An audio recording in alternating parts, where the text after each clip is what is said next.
Un agenda bien rempli. Emmanuel Macron doit poursuivre ses consultations politiques ce lundi 26 août, en vue de désigner enfin un nouveau Premier ministre.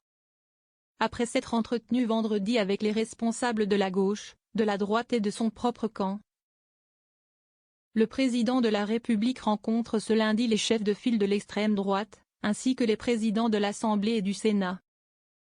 Cette nouvelle journée de tractation à l'Élysée doit ainsi s'ouvrir à 9h30 par un rendez-vous avec Yaël Braun-Pivet, la présidente de l'Assemblée nationale. Son homologue du Sénat Gérard Larcher clora la journée, avec un dernier entretien à 17h. Le rendez-vous principal à l'agenda présidentiel sera toutefois l'entretien avec Marine Le Pen et Jordan Bardella à 10h45. Les leaders du Rassemblement national seront suivis à 12h de leur nouvel allié Éric Ciotti. L'extrême droite, qui a fait une croix sur Matignon après sa défaite aux législatives, aura l'occasion de rappeler au chef de l'État son refus d'un gouvernement de gauche avec des ministres insoumis ou écologistes.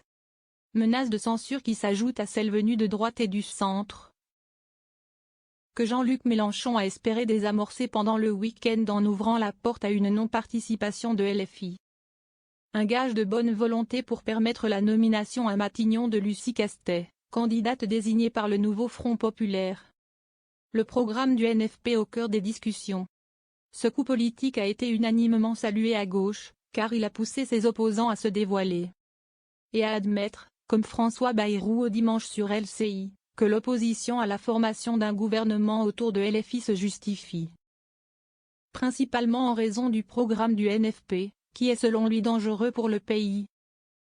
C'est un programme qui, s'il était mis en œuvre, provoquerait une crise, a également prédit le chef des députés Horizon, Laurent Marcangeli, promettant dans le Figaro de s'y opposer avec tous les instruments que la Constitution nous offre. Au fond, pour tous ceux qui ont échangé vendredi avec Emmanuel Macron, le sujet c'est autant les ministres LFI que l'application stricte d'un programme du NFP lui-même inspiré de LFI, résume un proche du chef de l'État.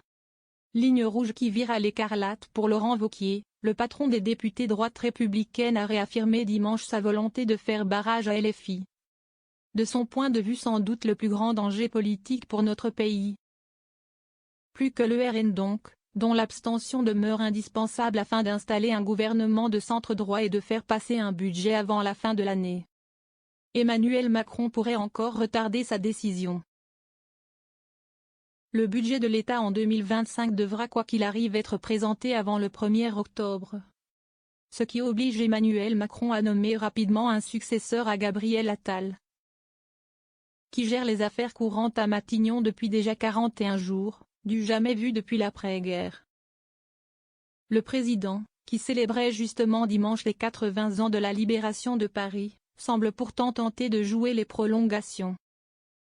Après un hommage appuyé à tous ceux qui partageaient une certaine idée de la France et ont su s'unir par-delà toutes les divisions, il pourrait à nouveau s'exprimer lundi, avant de nouvelles consultations qui seraient organisées mardi, selon l'Élysée. Une prise de parole nécessaire, a estimé François Bayrou, qui s'attend lui aussi à ce que le chef de l'État consulte un peu plus largement. Au risque de retarder encore la décision, sachant qu'Emmanuel Macron doit participer mercredi à la cérémonie d'ouverture des Jeux paralympiques, avant de s'envoler pour une visite en Serbie jeudi et vendredi. Ce qui ne serait pas du goût du NFP, qui lui a réclamé une réponse mardi, comme l'a rapporté la chef des écologistes Marine Tondelier.